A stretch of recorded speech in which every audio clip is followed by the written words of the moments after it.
Nah, tahun 1950-an mantan Perdana Menteri Inggris William Gladstone ini sangat terkenal. Peristiwa ini sangat terkenal dalam pembahasan tentang Ghazwatul Fikri. William Gladstone membawa mushaf Al-Quran ke parlemen Inggris. Peristiwa ini sangat dikenal. Dia angkat Quran ini sambil mengatakan, selama buku ini masih ada di dada-dada kaum muslimin, pemuda muslim, kita tidak akan bisa mengalahkan mereka. Ya. Cabut buku ini dari dada mereka. Pemahaman maksudnya, kecintaan.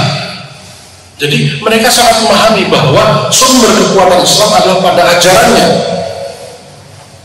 Maka sejak itulah yang diserang adalah ajaran Islam, konsep-konsep Islam. Hari ini yang diserang adalah konsep jihad, konsep poligami, konsep waris. Dengan adanya kompilasi hukum Islam bahwa waris yang 2:1 sudah ketinggalan zaman.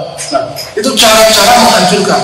Nah, salah satunya adalah dengan isu feminisme, isu kesetaraan gender, termasuk nopang di dalamnya adalah isu LGBT. Saya sudah dapatkan, nanti bisa di-share materinya, tahun 2017 kalau nggak salah, guru besar Universitas Islam Negeri Profesor Dr. Siti Musdah Mulia dalam jurnal perempuan majalah khusus lesbian menyebutkan Al-Quran tidak mewajibkan berpasangan itu laki-laki dengan perempuan, tapi berpasangan adalah bisa laki-laki dengan laki-laki, perempuan dengan perempuan.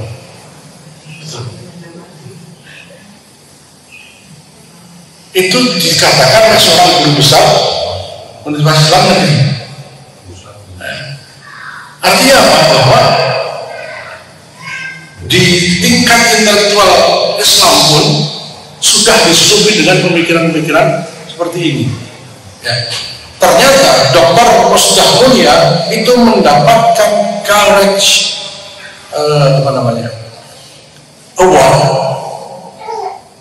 medali penghargaan atas keberaniannya dari Condoleezza Rice, waktu itu the Secretary of sebagai wakilnya kayak Menteri Dalam Negeri atau Menteri Luar Negeri ya, itu memberikan penghargaan kepada Profesor Dr. Siti Musdah Mulia sebagai salah satu tokoh pemberani, wanita pemberani. Siapa saja yang dijadikan sebagai diberikan penghargaan? Dari Indonesia Profesor Dr. Siti Musdah Mulia, dari Amerika Profesor Dr. Aminah Wadud. Aminah Wadud adalah muslimah pertama yang menjadi imam sholat Jumat dan khotib. Silahkan diulangi itu. Profesor Dr. Aminah Wadud, muslimah pertama yang menjadi imam dan khatib sholat Jumat, dilaksanakan di sebuah gereja di Amerika. Jamaahnya laki-laki perempuan satu shaf. Artinya apa? Ini sudah bukan lagi sebuah kebetulan. Ada tangan-tangan kuat di balik ini, isu LGBT, isu kesetaraan gender. Ya. Maka sangat penting kita untuk membentengi ini. Ya. Islam mengajarkan seksualitas sejak kecil. Bukan pendidikan seks, tapi pendidikan seksualitas. Disebutkan. Ya. Pisahkan anak-anakmu dari tempat tidurnya ketika mereka usia 9 tahun. Al-Quran menyebutkan, ajari anakmu minta izin kepadamu di 3 waktu. Ya, sebelum subuh, setelah sholat zuhur, setelah isya. Itu anak kita tidak boleh masuk ke kamar kita tanpa izin. Siapapun itu. Itu Al-Quran menyebutkan. Artinya sejak dini Islam mengajarkan hal-hal yang bersifat menjauhkan dari penyimpangan seks, baik itu zina atau penyimpangan seks, karena ini tidak diizinkan, tidak boleh. Wala taqrabuz zina, jangan sekali-kali mendekati zina. Kemudian berkaitan dengan anak kecil, pisahkan mereka dari tempat tidur kalian ketika usia 9. Dalam Al-Quran sebutkan ada 3 waktu. Kemudian berkaitan dengan kesetaraan gender, ketika bahas menuntut kesetaraan gender, sebenarnya Islam jauh lebih dahulu menyebutkan wanita itu makhluk yang sangat dimuliakan Allah SWT. Ketika dia bayi, ia angkat kedua orang tuanya ke surga. Rasulullah sabda, man ala jariyatain hatta tablughu dakhaltu ana wa huwa fil jannati kahataini.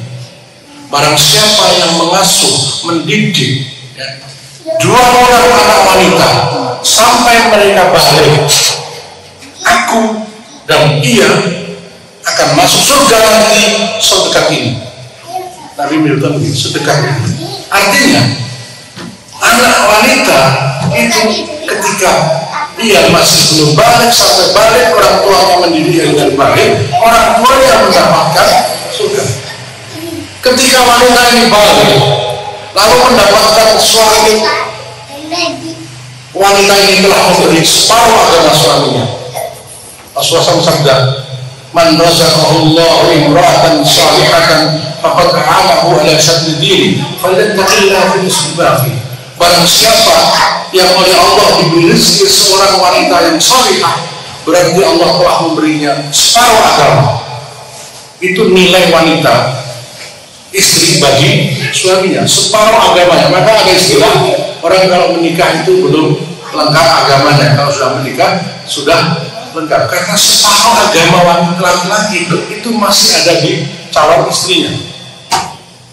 Ketika dia menjadi ibu, bukan hanya separuh agama, tetapi seluruh anak-anaknya surganya ada di kakinya. Hadis yang menyebutkan al-jannatu tahta aqdamil ummahat itu memang ada sebagian orang mengatakan lemah.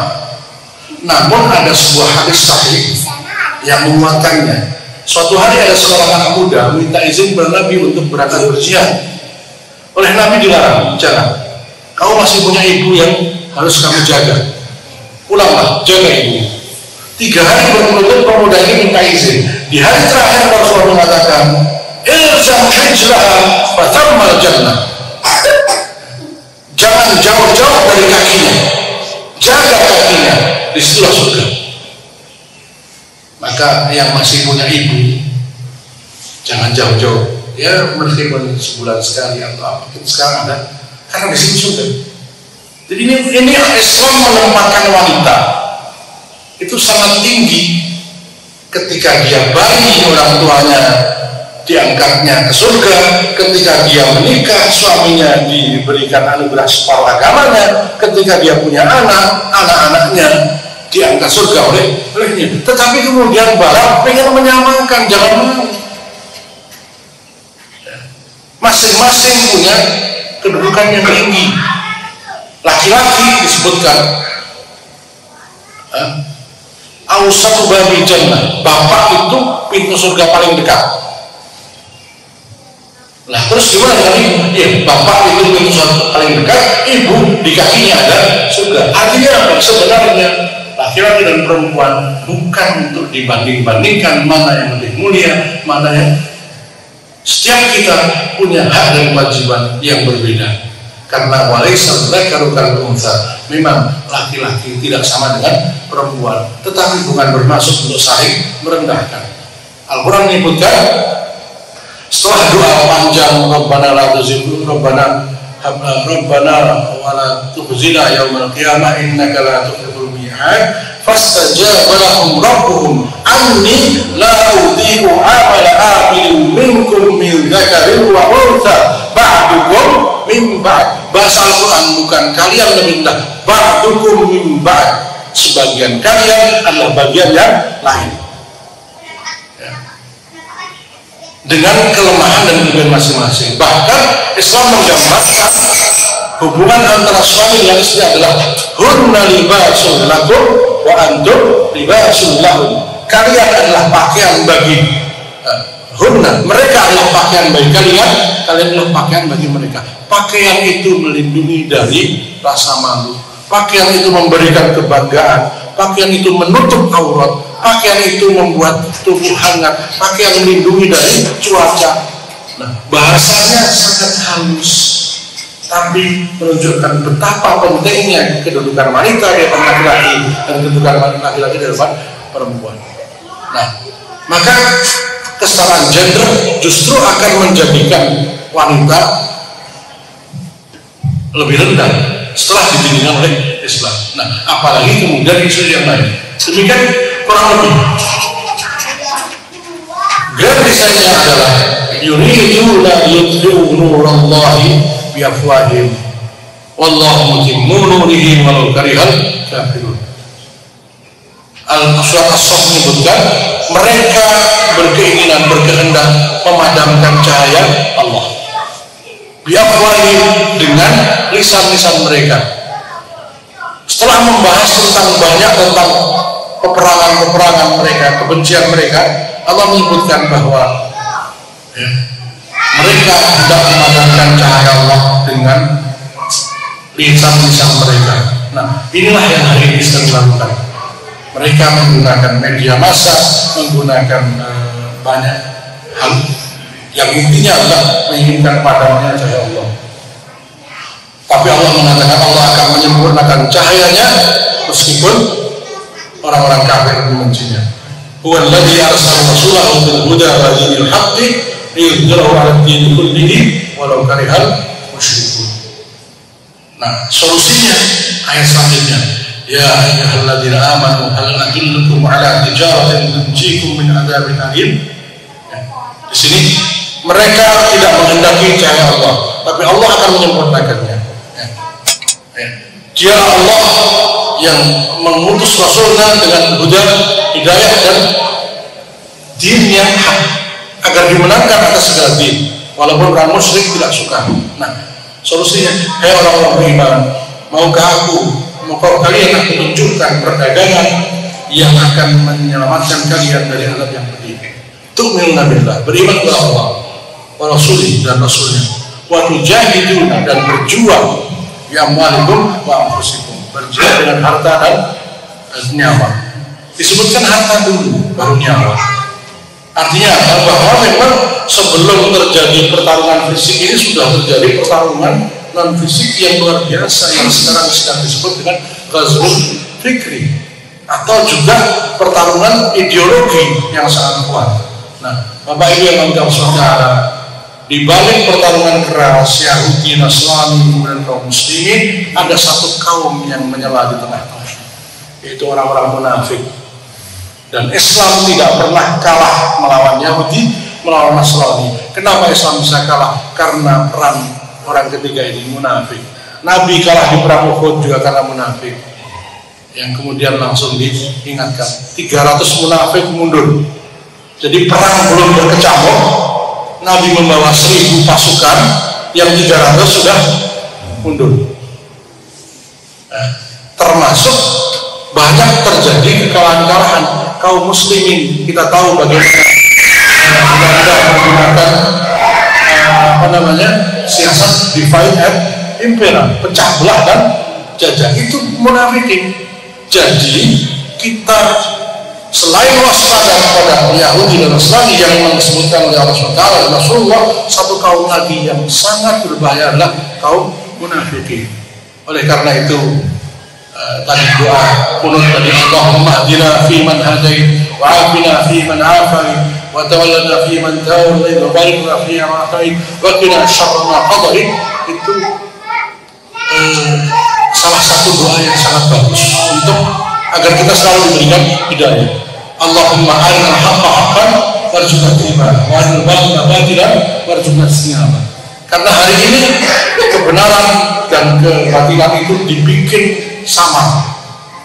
Talbisul haqqa bil batil, membungkus kebatilan dengan kebenaran, menutupi kebenaran dengan kebatilan, dengan kata-kata yang indah yang disebut dengan talbisul iblis. Demikian mudah-mudahan, karena biasanya ada dialog ya. Silahkan barangkali ada yang mau menyampaikan tambahan atau menyampaikan masukan atau pertanyaan, saya persilakan. Silakan.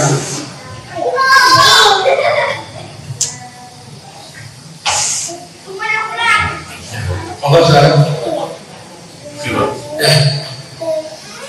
Saya pernah sama saya Assalamualaikum warahmatullahi wabarakatuh. Waalaikumsalam warahmatullahi wabarakatuh. Masalah LGBT, Pak. Kadang ketika kita berdebat sama mereka berkata bahwa LGBT itu bukan karena apa, itu jadi pemberian dari Allah kepada Tuhan terhadap mereka, menyebabkan mereka seperti itu. Terus bagaimana kita menanggapi itu, terus untuk mengcounter ketika mereka berkata seperti itu? Ya. Saya tidak pernah menemukan ayam jantan muter-muter miring-miring ke ayam jantan. Artinya apa? Secara fitrah, jenis kelamin laki-laki atau jantan itu tertariknya dengan wanita atau betina, itu sudah fitrah.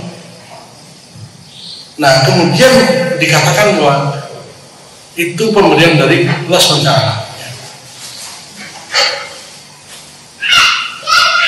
Tidak akan muncul hal seperti itu jika pendidikan di rumah itu benar, kemudian diarahkan pada akhlak-akhlak Islam. Karena saya katakan tadi, sejak dari kecil itu ada banyak pendidikan seksualitas di Islam. Nabi bersabda, Allah melaknat laki-laki yang menyerupai perempuan, perempuan yang menyerupai laki-laki. Jelas aturannya kan begitu ya. Maka jangan sampai di rumah seingin apapun, sekepingin apapun bapak atau ibu punya anak perempuan, jangan dandani anak laki-laki dengan anak perempuan, kan gitu. Atau sebaliknya, sekepingin apapun punya anak perempuan, punya anak laki-laki, jangan dandani anak perempuan seperti laki-laki. Ya. Maka di sebuah masjid di Australia dulu ada kegiatan boys must be boys. Sejak kecil laki-laki harus jadi laki-laki. Masjid mengadakan acara youth camp, pokoknya sejak kecil laki-laki, bentuk jiwanya menjadi laki-laki. Permasalahannya hari ini ya, sering dari sejak kecil sudah tahu bahwa dia mulai, kalau yang laki-laki mungkin melambai, didiamkan, tidak diarahkan, dianggap itu sebagai hal yang fitrah, itulah nggak enak. Islam memerintahkan berbagai macam kedisiplinan dari sejak kecil. Perintahkan anakmu untuk sholat wa itu sampai ketika dia berumur 7 tahun. Nah, tidak serta-merta hanya 7 tahun langsung diperintahkan. Berarti sebelum 7 tahun biasakan mereka untuk sholat. Ketika 7 tahun sudah mulai diperintah. Ketika 10 tahun tidak mau sholat, boleh dipukul tapi tidak menyakitkan.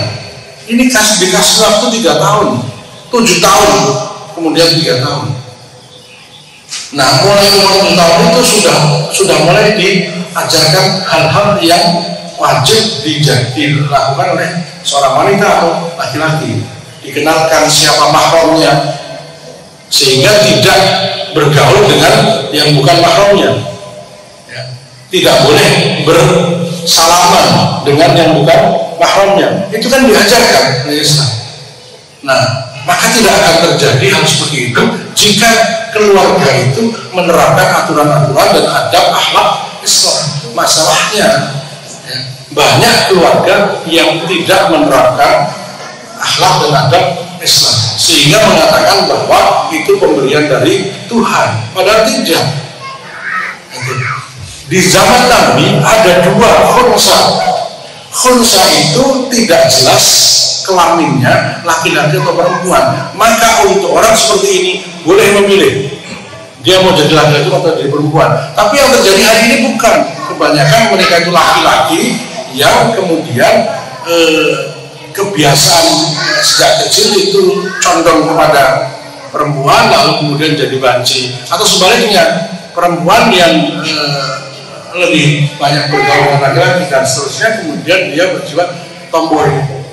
Kebanyakan begitu, bukan asli khunsa. Di zaman Nabi ada orang khunsa, lalu Nabi perintahkan untuk menentukan mana yang paling dominan.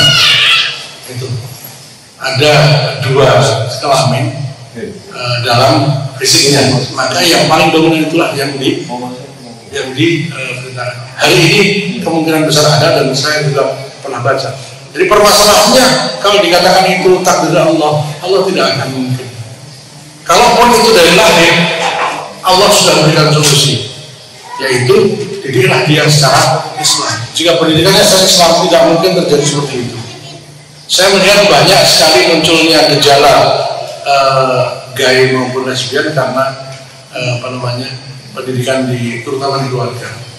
Namun juga tidak tertutup kemungkinan karena kehidupan sosialnya. Allah. Tapi kita tidak bisa mengatakan bahwa itu kehendak Allah, karena Allah tidak pernah menghendaki kecuali yang baik. Dan apabila terjadi hal yang buruk, kita diwajibkan berikhtiar.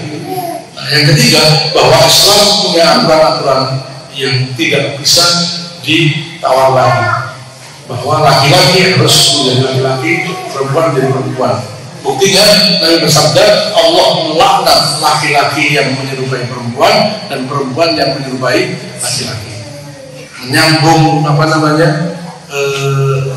rambut dan sebagainya, hal-hal yang seperti itu dilarang oleh Sultan. Kata-kata dilarang dan dibenci. Dengan demikian Allah tidak suka pada perilaku seperti itu. Demikian. Monggo silakan yang lain. Assalamualaikum warahmatullahi wabarakatuh. Waalaikumsalam. Mungkin masih berkaitan dengan pertanyaannya Pak Haji Budi ya. Tapi mungkin saya lebih kepada apa yang bisa kita lakukan untuk bisa meminimalisir kampanye-kampanye LGBT, terus bagaimana ini bisa diatasi bersama, terutama dari sisi masjid yang bisa berkontribusi terhadap permasalahan penyimpangan tersebut. Yang pertama dimulai dari keluarga. Yang jelas terapkan adab Islam, akhlak Islam dalam keluarga. Tadi dalam Al-Quran disebutkan ada 3 waktu di mana anak harus minta izin.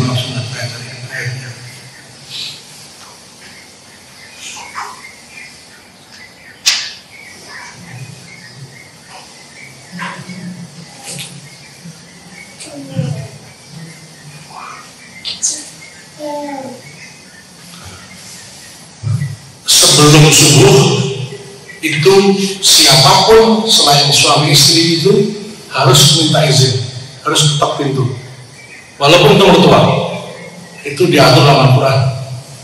Jadi tidak ada alasan apapun yang membolehkan selain suami istri pemilik kamar itu untuk masuk kamar sebelum subuh.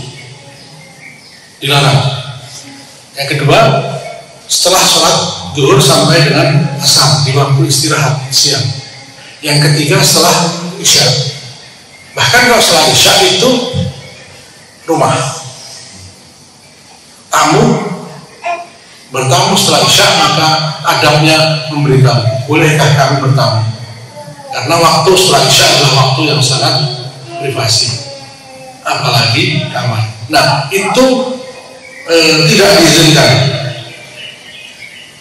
Sudah saya carikan.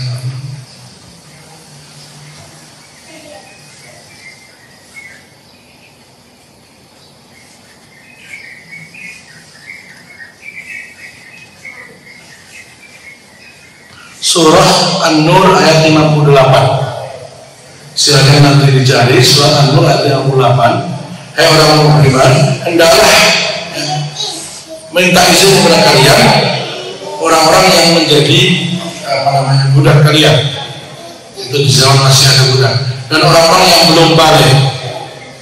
Yang pertama, min qabli sholatil fajr, sebelum sholat subuh. Amin ba'amalu akhirah akhirah tada'una thiyagakum min adh-dhahirati, dan ketika kalian beristirahat meletakkan baju kalian ba'da zuhur, amin ba'di sholatil isya, dan setelah sholat isya, salatun auratul lakum, 3 waktu ini menjadi aurat. Aurat itu nggak boleh dibuka, nggak boleh kelihatan, itu hak privasi. Jadi jauh-jauh sebelum Barat mengenal privasi, Islam sudah memberikan privasi. Ada privasi di keluarga. Nah itu kan juga mengatur, jangan sampai kehidupan pribadi suami istri itu diperlihatkan kepada selain mereka. Nah ini yang kedua yang sering kita lupakan, mahram. Maka ketika anak sudah mulai mau balik, harus dikenalkan, ini mahrammu, ini bukan. Kalau mas ini nanti masuk rumah, jilbab harus dipakai. Kalian tidak boleh boncengan, kalian tidak boleh salaman. Ini kan jelas sekali menjelaskan. Nah, tentang mahram, Islam sudah yang kedua juga tentang batasan-batasan aurat. Oleh karena itu, apabila sebuah keluarga itu dididik dengan cara-cara Islami, insya Allah. Oleh karena itu, peran masjid adalah peran yang kedua. Peran pertama adalah keluarga. Masing-masing keluarga harus betul-betul mengenalkan dan membiasakan adab-adab Islam dalam pergaulan anak-anaknya, juga dengan orang tuanya. Ajari mereka tentang mahram, apa saja yang boleh wanita terlihat aurat yang luar. Ajari mereka tentang waktu-waktu di mana mereka harus minta izin. Ajari mereka tentang bagaimana adab pergaulan lain jenis, tentang pacaran dan sebagainya. Ajari mereka tentang hal-hal yang berkaitan dengan larangan-larangan menyerupai lain jenis. Nah ini kalau itu diajarkan insya Allah dari awal. Yang kedua, peran masjid adalah bagaimana memberikan kajian-kajian juga mengajak generasi muda untuk mengenal Islam. Saya pernah saya rutin di Karawaci di Masjid Al-Quwa di Malang Suni. Dulu saya mengusulkan, karena ini pengalaman teman saya, Syekh Faiz Muhammad. Beliau mengatakan untuk mengajak pemuda remaja itu catch their heart, pegang hati mereka dulu. Setelah itu, then you can bring them anywhere you go. Kamu bisa bawa mereka kemana pergi. Beliau menyewa gudang Hardware House. Di situ beliau bikinkan ada gimnastik, ada pingpong, segala macam. Anak-anak boleh main di situ.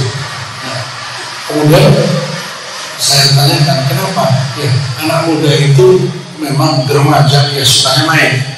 Maka beliau tidak memberikan aturan banyak. Kalian silahkan main apapun dengan syarat begitu waktu sholat kalian harus sholat.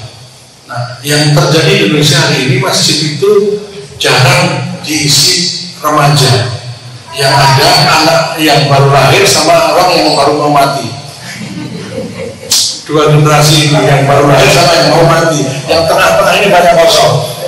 Maka saya waktu itu menyarankan bagaimana kalau depan masjid itu dibikin lapangan basket, kemudian ada kegiatan-kegiatan olahraga yang mengasihkan, yang tidak harus membuat anak-anak remaja itu merasa harus dekat masjid. Nggak apa, datang untuk basket aja. Habis basket, yang penting waktu sholat zuhur sholat, nah, habis itu main lagi. Yang penting mereka merasa dekat dengan masjid dulu. Yang kedua, saya tertarik sekali ketika Syekh Faiz ini menggunakan acara hiburan itu diprakarsai masjid untuk mengadakan rekreasi atau acara-acara di mana nggak di masjid tapi ngumpulin jamaah masjid bareng-bareng, ngadain campaign atau kegiatan family gathering, tapi itu melibatkan seluruh anggota masjid sehingga keluarga mereka saling kenal. Tempatnya nggak harus di masjid, tetapi yang penting kenal dulu. Dan satu hal yang menarik adalah Mereka tidak memisahkan antara yang sudah berhijab syar'i maupun yang enggak. Biasa ada anaknya itu pakai jilbab, bapaknya pakai celana pendek, ini biasa. Daripada kemudian memaksakan, ini sudah masing-masing. Tapi yang paling penting adalah ngumpul dulu. Karena di biasanya itu yang saya tertarik sekali. Itu 20 tahun yang lalu, di mana anak muda sudah mulai seperti di Indonesia hari ini. Yang penting anak-anak muda itu nggak merasa jengah atau nggak merasa dengan orang-orang masjid itu dulu. Kegiatannya bisa main bola, bisa ke pantai, bisa apa saja. Tetapi yang penting mereka mau dekat dengan orang-orang masjid dulu. Nah, kegiatannya mungkin ngumpulnya di masjid setelah itu. Nah, ini yang kemudian akan menjadikan masjid itu sebagai sesuatu yang tidak jauh dari anak muda. Lalu kemudian diadakan. Ini yang hari ini sudah dilakukan di teman-teman, ya pengurus masjidnya sudah mulai di alih generasi. Kegiatan Idul Adha, Idul Fitri itu anak-anak muda sudah mulai dilibatkan, dikasih waktu, sehingga ya tentunya yang tua harus sabar, nggak harus sempurna seperti ketika diurus bapaknya, tapi minimal anak muda sudah dilibatkan. Ini memang sangat bagus, menjadikan masjid dekat kepada remaja. Nah, solusi yang waktu itu saya lihat adalah sediakan perlengkapan khas anak muda di masjid. Itu saya lihat ketika masuk ada yang rambutnya dicat dan sebagainya, biarin aja. Namanya muda, jadi nggak usah dikasih aturan banyak-banyak. Aturannya waktu sholat, wudu, jamaah, sudah. Dan Syekh Wais waktu itu cuma ngasih waktu, give me just 5 minutes, 5 menit aja, saya mau ngobrol. Setelah 5 menit mulai tertarik, tambah lagi sampai 4 jam. Nah gitu aja. Jadi beliau hanya mengharapkan silahkan kalian main sebebas-bebasnya, tapi begitu waktu sholat, stop sholat. Nah habis sholat beliau ngajak ngobrol. Itu subhanallah. Maka paling tidak peran masjid adalah mendekatkan anak muda ke masjid tanpa harus kemudian merasa kalau ke masjid itu harus kayak orang suci gitu ya. Nah, sudah nggak apa-apa. Yang masih belum terbiasa pakai jilbab, biarin aja. Kadang-kadang kita kan kalau ke masjid itu harus pakai jilbab, gamis, biarin aja pakai kaos, pakai apa gitu. Yang penting mereka sudah mau ke masjid. Saya yang sangat tertarik, anaknya pakai jilbab, ibunya malah pakai. Ya udah, kita juga nggak ngebutin itu. Biar mereka enjoy dulu aja. Nah ketika mereka sudah enjoy, pelan-pelan nanti kan akan berubah sendiri. Oh rupanya kalau ke masjid itu begini. Nah itu salah satunya peran masjid adalah menjadi tempat yang nyaman untuk anak muda. Mungkin kegiatannya dibikin yang menarik. Nah, yang ketiga peran dari negara seharusnya ini, yang tidak bisa tidak. Karena sebagus apapun peran masyarakat, kalau negara tidak memberikan aturan yang jelas, maka ya kayak apa yang terjadi, peran negara harus jelas melarang hal-hal seperti ini. Jangan karena alasan kemudian kebebasan berpikir dan berpendapat kemudian menjadikan hal-hal yang dalam agama itu mereka permisi. Itu kita tidak bisa. Oleh karena itu, satu hal yang sangat menarik dari ucapan Gus Bah, saya sangat suka dengan Gus Bah ini karena beliau tidak Muhammadiyah menurut saya. Beliau lebih Muhammadiyah dibanding orang Muhammadiyah sebenarnya.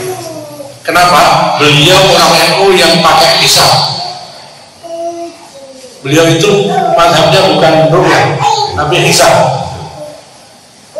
Jarang orang-orang NU yang mazhabnya hisab. Tapi beliau katakan, hisab itu ilmunya kita dalam artian pondok pesantren. Saya ingat sekali bahasanya itu bikin jam suatu sholat sendiri karena beliau belajar falak di pesantren Termas.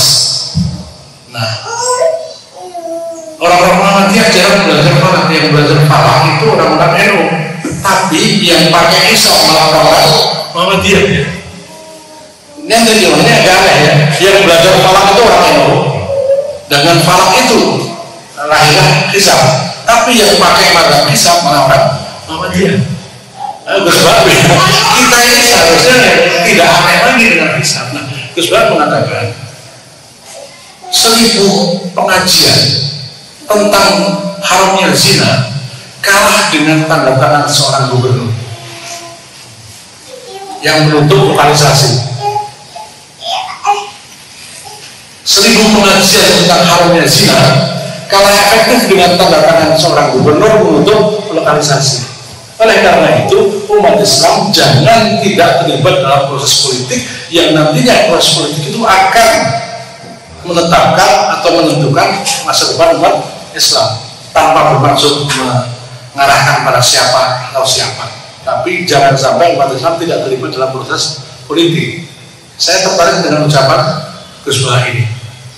1 tanda tangan gubernur menutup lokalisasi ya, lebih bermakna dan lebih efektif dibandingkan 1000 kajian para kiai tentang haramnya zina. Sudah dari dulu pengajian tentang haramnya zina itu cukup dengan seorang Risma ya, Bu Risma tanda tangan menutup lokalisasi Doli, selesai. Padahal kajian di Doli pun juga ada, pengajian di Doli itu ada, tapi tidak bermanfaat, lebih bermanfaat tanda-tanda. Nah, yang kedua ucapan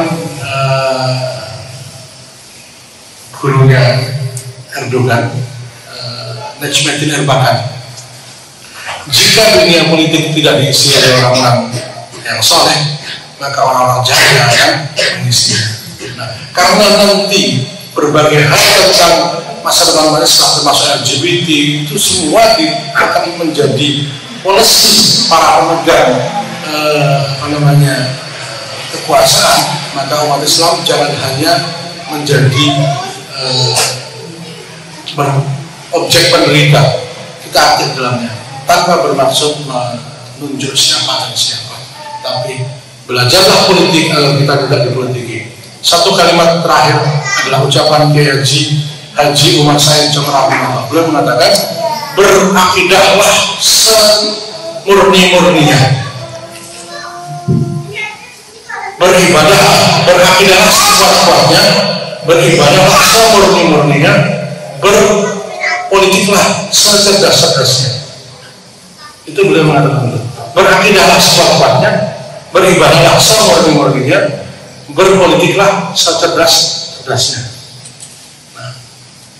Maka umat Islam tidak boleh hanya di dua, akidah dan ibadah saja, meninggalkan dunia politik. Karena maraknya LGBT juga dampak dari kalahnya Islam di politik.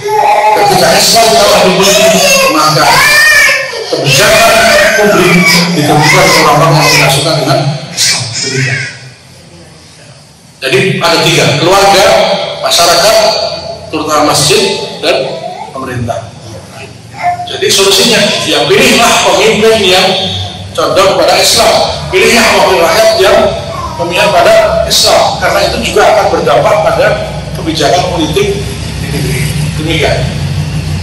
Kalau ada Ustaz bawa politik di masjid, justru masjid adalah tempat yang paling pas untuk bicara politik. Tanpa, maksudnya bukan politik praktis untuk kampanye, bukan, tapi agar umat Islam melek tentang politik sehingga tidak dipolitisasi oleh dalam Islam disebut siasat syariah. Politik itu bukan melulu hanya soal partai, memahamkan Islam tentang tentang hak dan kewajibannya adalah bagian dari pendidikan politik tanpa harus terlibat dalam politik praktis. Nah, kajian seperti ini sebenarnya juga kajian politik, tapi bukan politik praktis. Justru kajian politik itu dibahas sejak zaman para khilafah dulu, para imam dulu, karena mengatur negara adalah tujuan utama dari diri ini. Dari negara itulah akan diatur masyarakat. Nah, maka turunnya Islam juga untuk mengatur negara.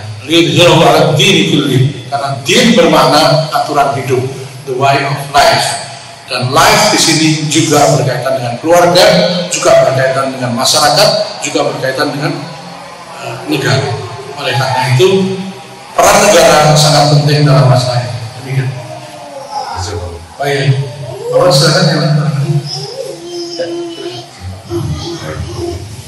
Assalamualaikum warahmatullahi wabarakatuh. Waalaikumsalam. Saya ingin melanjutkan tadi banyak Pak Budi, banyak Pak Kamal, saya banyak Pak Kamal ya, mengenai pengembangan masjid. Ya. Saya itu sudah pensiun, Pak Ustaz. Terus terang saya dulu sering di lembaga saya dulu ingin mengembangkan ekonomi syariah, salah satu caranya adalah pengembangan masjid. Gitu ya. Tapi memang harus diakui itu antara teori dengan realisasi itu jauh. Wacana banyak, tapi pas kita datang ke eksekusinya di masjid dan banyak sekali permasalahan yang ada. Nah, saya bandingkan ini dengan gereja. Ya, waktu kita mengembangkan kris digitalisasi, ini digitalisasi sekarang seperti ini, mereka jauh lebih maju pesat dibandingkan dengan masjid. Gitu kan. Nah, saya pelajari itu memang karena mungkin mereka punya hubungan emosional sangat kuat antara gereja dengan anggotanya gitu ya. Saya sebut anggota karena memang mungkin kalau di Kristen itu memang gereja mereka tertentu aja kan, banyak macam-macamnya kan. Nah ini yang berbeda dengan masjid kita yang semuanya agak terbuka gitu kan ya. Kebetulan mungkin akan ke Jogo Karyan ya. Saya pernah undang juga Jogo Karyan. Mereka itu kan sampai mengabsen jemaah subuhnya kan Pak gitu kan ya. Nah, bagaimana caranya kita ini untuk ini agar kita bisa membangun suatu komunitas ya. Yang saya sering ikut kan yang ada hubungannya dengan cukup kuat sekarang itu adalah Masjid Pondok Indah, penjual subuh itu ya. Mereka cukup solid di sana. Tapi itu hanya, dan mungkin juga Salman di TV misalnya seperti itu. Tapi nggak banyak itu dari begitu banyak masjid di Indonesia ini gitu kan. Nah itu gimana kita bisa mengembangkan komunitas yang memiliki hubungan yang kuat antara jemaah dengan masjidnya, ya kan, tanpa harus ada aturan formal. Karena saya melihat memang kalau gereja itu memang mereka stok dana memang itu aja sebenarnya kan. Lebih gampang mereka menyetor dan mereka kuat pasti dari segi fundingnya. Tapi kita terbuka dan dimakan misalnya store gitu berapa kita besok pindah ke masjid yang lain lagi. Nggak ada misalnya seorang misalnya yang sifatnya rutin seperti itu. Itu dapat saya sampaikan, mungkin ada pencerahan. Terima kasih. Satu hal yang hari ini harus kita sadari adalah merupakan perbedaan antara kita. Yang kurun sama tidak kurun, yang terawihnya 11 sampai 21 lupakan. Artinya jangan lagi kita berbicara soal itu. Itu tidak akan pernah selesai dibahas oleh para ulama, apalagi oleh orang yang tidak punya ilmu. Ulama sudah membahas, kesimpulannya ya dua-duanya memang tidak akan ada ketemu kalau tidak adanya rasa saling menjaga ukhuwah. Imam Ahmad bin Hanbal mengatakan kunut subuh itu bid'ah. Gurunya Imam Syafi'i mengatakan kunut subuh itu sunnah. Gurunya itu mengatakan kunut subuh itu sunnah. Maka mazhab Syafi'i kunut subuh. Imam Ahmad bin Hanbal muridnya Imam Syafi'i mengatakan bid'ah. Nah, kita ini terbiasa berbeda pendapat, tetapi kita tidak mewarisi adab ulama dalam berbeda pendapat. Kita cuma mewarisi perbedaannya, tapi tidak mewarisi adabnya. Apa kata Imam Ahmad? Imam Ahmad mengatakan kunut subuh itu bid'ah, tidak ada dasarnya. Tetapi beliau kunut subuh ketika makmum, imam yang kunut subuh, beliau angkat tangan, beliau mengaminkan. Akhirnya ditanya, wahai imam, kenapa engkau kunut subuh, angkat tangan dan mengaminkan, padahal kau meyakini itu bid'ah? Apa kata beliau? Demi persatuan umat dan tidak terpecahnya. Artinya beliau tetap meyakini pendapatnya, tetapi sikap dan adab beliau menghormati yang berbeda dengan beliau. Itu kuncinya. Ketika itu bisa, maka insya Allah ukhuwah di antara jamaah itu akan terjaga. Karena biasanya yang terjadi di Indonesia kan gitu. Mulai nggak akur kalau sudah berkaitan dengan khilafiyah. Padahal khilafiyah itu memang tidak akan ketemu, dan itu sudah terjadi zaman Nabi. Itu kalau itu kita sudah selesai, insya Allah yang lain akan lebih gampang.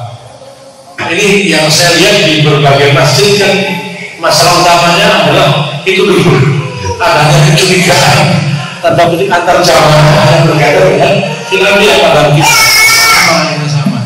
Nah, ini pun juga saya bisa mengatakan seperti itu setelah pengalaman dakwah yang cukup panjang. Mungkin dulu orang mengenalnya, oh antum juga dulu begini. Nah, ketika melihat kenyataan kita mulai belajar bahwa ternyata hari ini perbedaan pendapat bukan hanya menjadi sebab perpecahan, tapi menjadi sebab musuh untuk memecah belah kita. Perpecahan mungkin menyedihkan, tapi lebih menyedihkan kalau kita dipecah belah oleh orang-orang munafik dengan khilafah itu. Karena mereka tahu, sudah bulan itu tahu umat Islam akan bersatu kalau berkaitan dengan penjajahan melawan Belanda, tapi akan pecah kalau sudah bahas dulu. Seorang belajar, makanya dia rekomendasikan jangan pernah selesai membahas tentang ini supaya umat Islam tetap bersih. Nah, kita yang sudah menyadari itu. Yang kedua adalah bahwa memang komitmen kita kepada agama kita, karena kita mayoritas kalah dengan minoritas di mana-mana begitu. Ketika mayoritas itu sering malah justru lemah, ketika minoritas malah jadi kuat. Nah, saya kebetulan memang dari sudah 12 tahun saya isi kajian di Al-Quwah, Masjid Al-Quwah Malang Sandi. Itu sekarang ada Quwah, ada Karwas, kemudian ada juga jamaah yang berinfak, kemudian minimarket itu mensuplai jamaah. Saya belum tahu apakah sudah ideal, tapi setidaknya masjid itu menjadi pusat ekonomi. Tapi ini juga menjadi perdebatan, apakah nanti tidak malah justru dengan adanya ini malah nanti menurut saya memang yang paling penting justru sekarang ini adalah bagaimana agar umat Islam dekat dengan masjid, anak muda terutama. Kalau yang sepuh-sepuh mungkin belum sudah waktunya. Yang muda-muda bagaimana mengadakan kegiatan. Maka salah satunya adalah libatkan anak muda sebagai pengurus. Bapak Ibu lihat bagaimana kita sendiri tidak memahami anak-anak, karena dunia mereka sudah jauh dengan dunia kita dulu. Sementara kita selalu mengatakan bapak dulu, papa dulu. Mereka tuh sudah berbeda dengan kita. Maka salah satu cara agar anak muda masuk, libatkan anak muda dalam pengurusan masjid. Percayakan mereka bisa. Itu salah satunya, sehingga mereka bisa. Ya memang kegiatannya agak kita aneh ya, tapi ya nggak apa-apa, itu dunia mereka sekarang. Saya di pesantren saya tiap hari Ahad itu anak-anak boleh main game PS segala macam. Nah, daripada mereka keluyuran, pesantren kan butuh istirahat. Nah, saya sediakan komputer 6 itu agak netrik juga, pesantren itu boleh main game. Yang penting nggak game online sudah. Kenapa? Karena mereka di rumah juga main game. Saya beri izin mereka main game, tapi nggak ada internet. Ternyata efektif. Jadi anak-anak itu memang dunianya sudah beda dengan kita. Nah, saya lebih cenderung kalau memang ekonomi belum mampu dan itu mungkin muncul banyak perdebatan, bagaimana target kita adalah menarik generasi muda untuk masuk masjid. Salah satu caranya melibatkan mereka dalam pengurusan masjid dan kegiatan masjid. Dan kita tidak perlu harus banyak ikut campur, kasih biaya aja. Memang kegiatan mungkin agak menurut kita kurang pas, ada ya sudah, itu dia mereka. Jangan banyak protes gitu ya. Jangan banyak. Biasa orang tua gitu. Kasih mereka kebebasan. Katakanlah acaranya mungkin banyak yang menurut kita kurang masuk ya, biarin aja. Yang penting mereka mau ikut masjid. Betul. Mungkin nanti ada musik-musiknya, apa-apa, memang dunia anak dunia musik. Nah, kita yang berbeda pendapat soal itu, ya, alhamdulillah. Sabar Pak Budi. Ada satu hal menarik. Saya ingat Gus Bah ngomong begini, nyampaikan gini. Nabi itu tidak pernah melarang orang yang baca Qurannya pendek. Tidak ada satupun larangan sholat dilarang baca ayat yang pendek. Bahkan yang kotor pun boleh. Yang beliau larang justru yang surat bacanya panjang-panjang, karena akan memberatkan jamaah. Sedangkan yang pendek malah disuruh, yasiru, mudahkanlah, jangan mempersulit. Al-Quran juga merintahkan, faqra'u ma tayassara min Al-Quran, surat Al-Muzammil, bacalah yang paling mudah dari Al-Quran. Tidak ada larangan sholat baca kuliah sama kulhu. Coba tolong carikan hadis dilarang sholat hanya pakai ina atau ina. Yang diperintahkan yang penting bacaannya tartil. Mau sholatnya pendek nggak apa-apa. Tapi yang Nabi larang adalah waktu itu beliau mengatakan, aku mendengar ada seorang yang bikin onar. Bikin onar. Kalimatnya begitu. Siapa yang Rasulullah? Aku dengar kamu membuat resah jamaah sholatmu, bacaanmu panjang sehingga anak-anak pada nangis, orang tua pada ngeluh. Itu disebut Nabi orang bikin onar. Orangnya adalah Mu'adz bin Jabal. Ada seorang jamaah komplain, ya Rasulullah, sahabatmu itu di kampung kalau sholat bikin orang tua resah, bikin anak-anak nangis. Nabi panggil Mu'adz bin Jabal, wahai Mu'adz, kamu membuat orang resah, kamu bikin onar. Lalu beliau mengatakan, basyiru wala yassiru wala tu'assiru, basyiru wala tunafiru. Mudahkanlah, jangan kau bikin sulit. Kasih kabar gembira, jangan bikin mereka lari. Ini maknanya bahwa memang Islam itu cara pakai yang mudah-mudah. Nabi kalau ada dua urusan yang satu sulit satu mudah, beliau pilih yang mudah. Nah, kaitannya dengan mudah tadi, saya kok yang lebih real adalah bagaimana kita adakan kegiatan-kegiatan namanya. Ya nggak apa-apa kegiatan, mungkin kegiatan yang di anak muda, mungkin peringatan apa, atau mungkin barangkali ada kegiatan-kegiatan yang tiap bulan, kajian remaja di sini, atau nggak harus kajian diskusi atau apa, atau kalau memang nggak di tempat masjid, di tempat di luar, tapi yang memprakarsai pemuda masjid. Jadi memakai nama masjid, kegiatan di luar, kegiatan masjid. Nah, nanti pelan-pelan kita tarik ke masjid.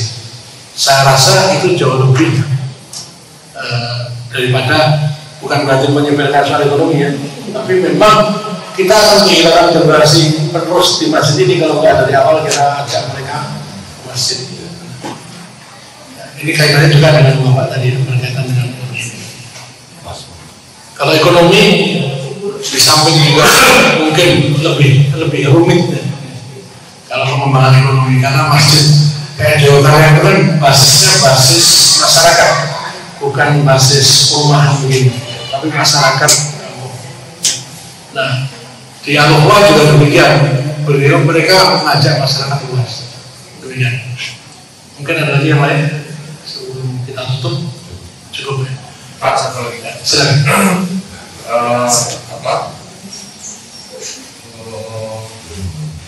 Dari pengamatan saya di masjid ini gitu ya, kan jamaah itu hanya datang hanya untuk sholat, nggak ada lainnya. Maksudnya harus berkomunikasi dengan sama, harus menjalin interaksi, itu nggak ada. Jadi begitu selesai sholat pulang. Jadi bagaimana masjid punya hubungan seperti tadi Bapak cerita, bagaimana masjid punya hubungan dengan jamaahnya? Kalau perilaku jamaahnya seperti itu. Itu yang kuncinya terus. Bagaimana menurut sarannya Pak Ustadz supaya jamaah itu juga punya kesadaran, gitu ya, kesadaran bahwa dia untuk masjid itu bukan cuma untuk sholat, tapi dia harus berhubungan Hablum minanas. Kalau kita lihat fungsi masjid di zaman Nabi, memang masjid itu bukan seperti sinagog atau gereja. Jadi kesalahan mindset umat Islam bahwa masjid itu disikapi seperti sinagog atau gereja. Nabi bersabda, aku diberi 5 hal yang tidak diberikan kepada nabi-nabi sebelumku. Salah satunya, julat diyal ardu masjidan. Allah jadikan bumi ini sebagai masjid, tempat bersujud. Jadi kelebihan umat Islam itu boleh sholat di mana saja. Yang penting 1 menghadap kiblat, 2 untuk Allah, 3 tempatnya suci. Agama lain, ya, ibadahnya ya di gereja atau di wihara, Islam tidak.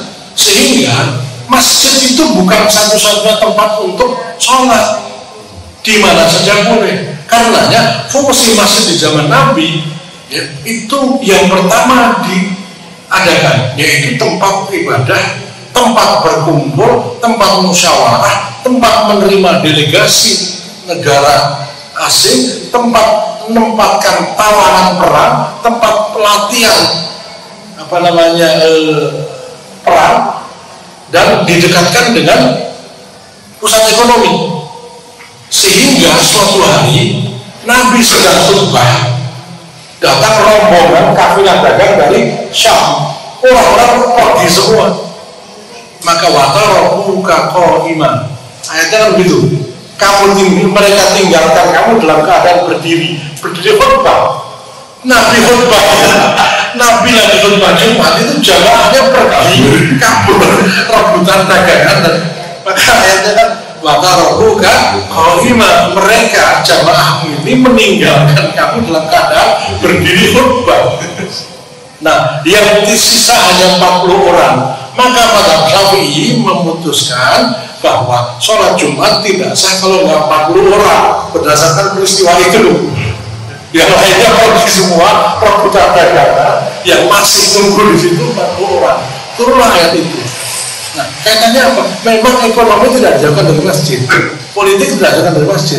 Justru di masjid itu Nabi menerima delegasi politik. Ketika turun ayat yang mengatakan Yahudi dan Nasrani itu menyembah pendeta-pendetanya, itu pendeta Nasrani namanya Adi bin Hatim komplain.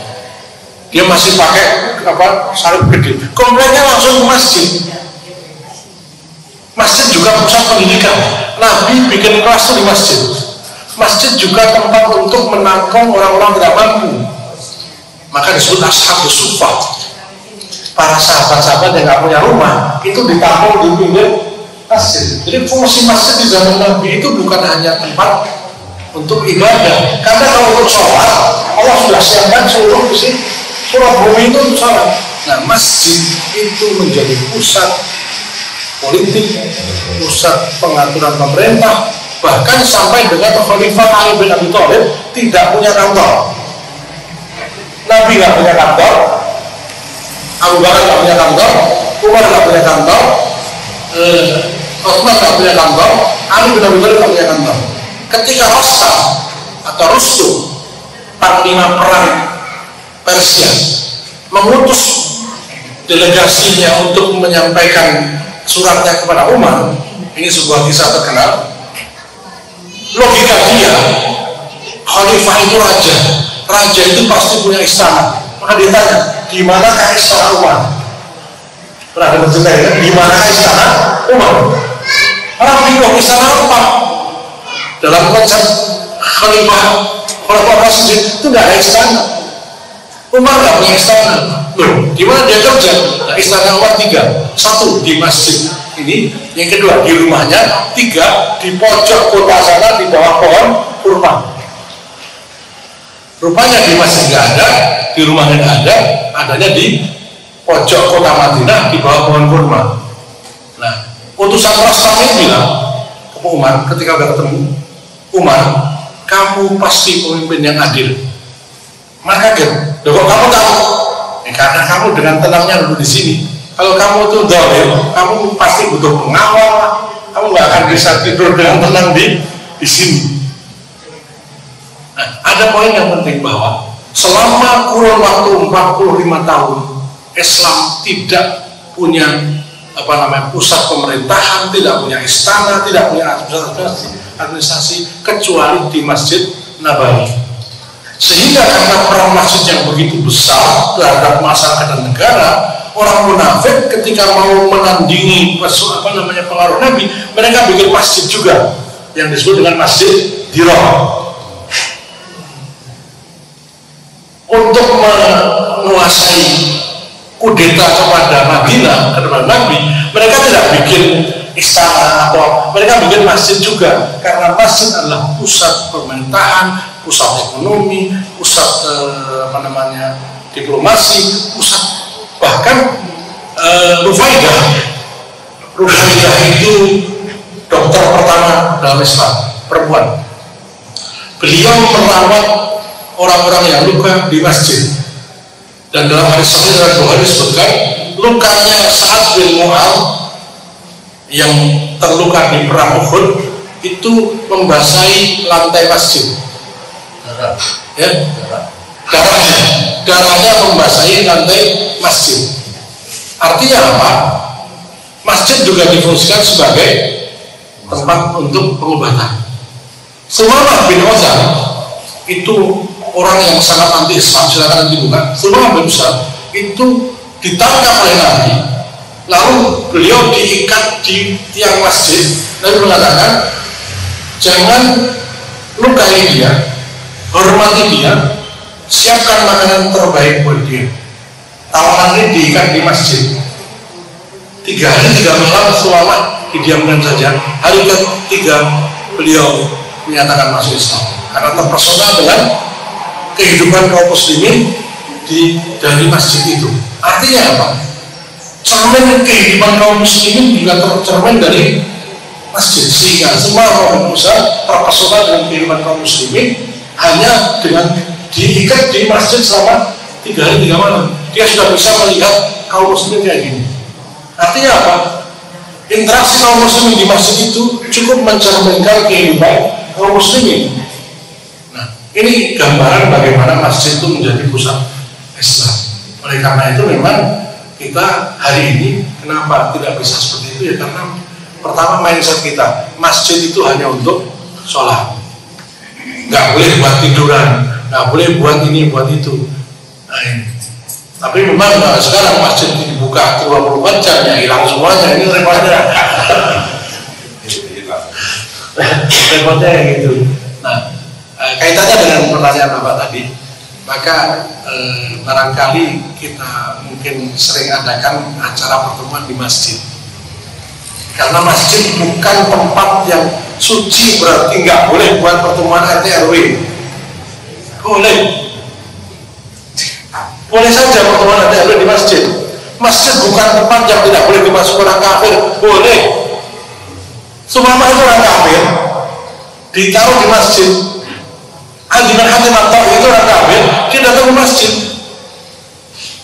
Datang ke masjid, komplainnya, ya Muhammad, kamu katakan bahwa kami menyembah pendeta-pendeta kami, ya, tidak benar. Maka Nabi menjawab, bukankah pendeta-pendeta kamu menghalalkan yang diharamkan Allah, mengharamkan yang dihalalkan Allah? Iya, kalau itu benar. Lalu kalian mengikuti mereka? Ya, itulah ibadah kalian pada mereka.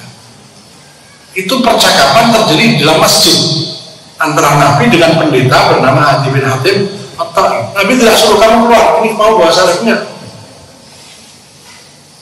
Tawaran perang Badar itu ada 70 orang, semuanya ditaruh di masjid. Padahal mereka nggak kenal najis, nggak ngerti najis artinya. Ada hadis sahih, orang Badui datang ke masjid, kemudian tiba-tiba dia kencing, lalu oleh Allah dibentak.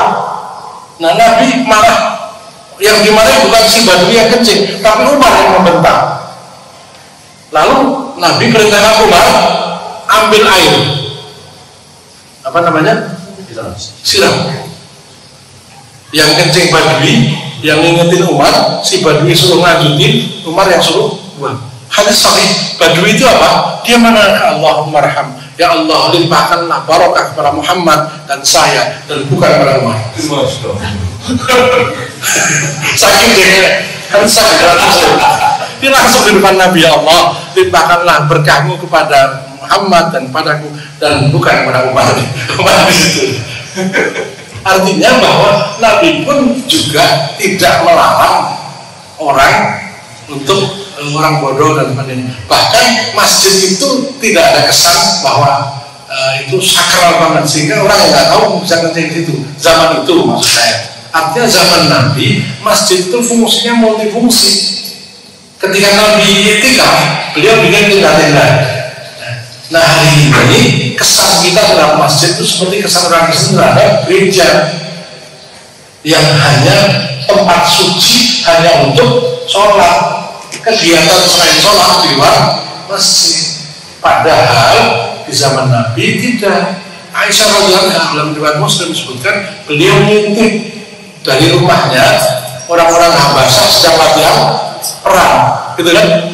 Kenapa beliau ngintip? Karena rumah Nabi memang nempel dengan masjid. Beliau ngintip dari jendela. Artinya masjid waktu itu juga buat latihan pencak silat kalau sekarang bela diri. Jadi bagaimana agar masyarakat itu bisa dekat dengan masjid? Para pengurus masjid juga sering bersilaturahim. Kemudian kegiatan masyarakat juga sering ditarik ke masjid. Umpamanya pembagian sembako, ke masjid. Ada apa acara RT bisa di masjid. Makan-makan bareng di masjid. Yang ditakutkan kan kotor. Kalau kotor dibersihin. Kenapa? Nah, kan nggak masalah gitu. Nggak jatuh ya. Jadi maksud saya kalau memang masalahnya umat masyarakat kok nggak. Jadi masjid ini ada cerita bagus teman saya. Alhamdulillah sudah itu bukan orang yang tidak belajar Islam. Beliau sejak kecil bisa baca Quran. Kemudian di masa remaja itu bandel, akhirnya jadi preman. Nah, ketika pertama kali beliau sholat Jumat, beliau cerita ke saya, Ustaz, saya itu bukan orang yang nggak sholat. Sejak kecil saya sholat, tapi di masa remaja saya tinggalkan sholat. Lalu ketika saya pertama kali sholat Jumat, itu seakan-akan seluruh mata tertuju ke saya. Pak Widodo, Pak Jaringan kenapa? Itu cerita pertama kali beliau sholat itu seakan-akan seluruh mata masjid itu melihat ke dia. Artinya apa? Bahkan orang yang pernah ke masjid pun ketika datang pertama kali itu seperti asing gitu. Dan itu diucapkan oleh Ka'ab bin Malik, seorang sahabat yang diboikot oleh Nabi 40 hari 40 malam, tidak boleh orang satupun menyalami beliau. Kalau beliau memberi salam tidak boleh dijawab. Kalau ada ketemu beliau nggak boleh memberi salam. Kalau dia mendeketin dijauhkan karena dia tidak ikut perang tahu. Surat Taubah masalah. Nah, ketika taubatnya diterima oleh Allah, beliau dipanggil Nabi. Beliau masuk masjid dalam keadaan nggak percaya diri. Nah, hadis sahih riwayat Bukhari Muslim. Beliau katakan, aku ingat sekali Talha bin Ubaidillah berdiri menyambutku dan aku tidak akan pernah lupa sampai kapanpun betapa ia membesarkan hatiku. Itu sahabat ya, masuk Masjid Nabawi keder karena merasa kotor jiwanya 40 hari dikucilkan. Begitu mau masuk itu Talha bin Ubaidillah berdiri. Di hadis itu beliau mengatakan, aku tidak akan pernah lupa dengan sikap Talha menyambutku dan itu membuat hatiku besar hati. Nabi SAW juga demikian. Ketika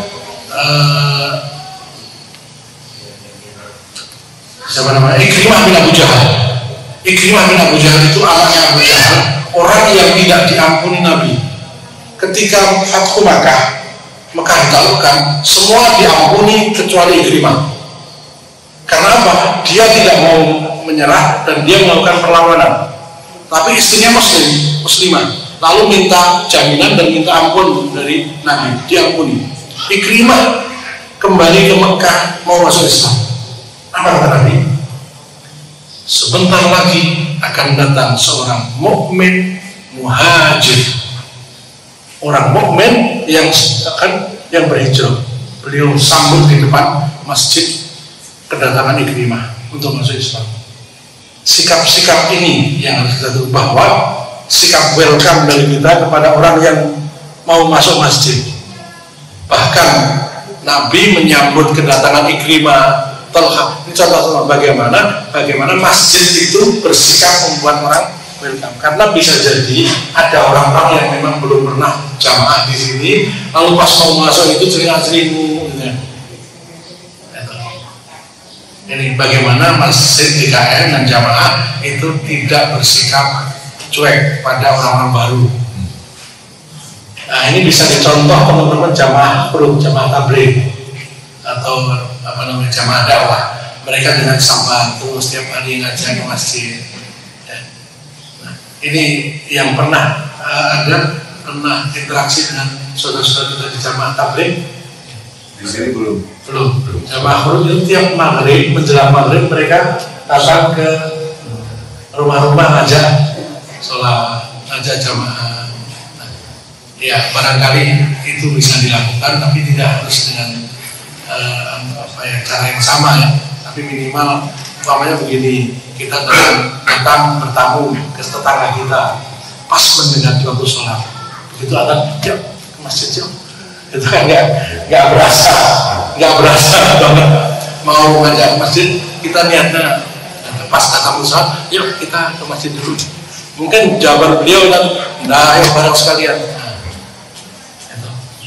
Mungkin cara-cara seperti itu bisa dilakukan sehingga, atau yang terakhir ya seperti ini, di broadcast kemudian dari jamaah pulang. Saya ngisi di Karawaci itu jamaahnya mungkin hanya sekitar 100, tapi kalau pas kajian bisa 300 karena broadcast keluar. Mungkin niatnya diantaranya mengundang para ustadz untuk diadakan kajian rutin, bukan yang ustadz yang mungkin dipandang cukup kuat menarik jamaah dan beliau rutin. Lama-lama kan masjidnya akan dikenal. Amin.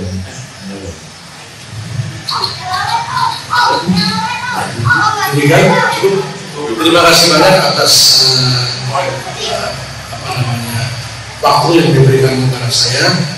Mohon maaf apabila ada kata-kata yang kurang berkenan, ada sikap yang kurang mengenakan. Mohon dibukakan maaf.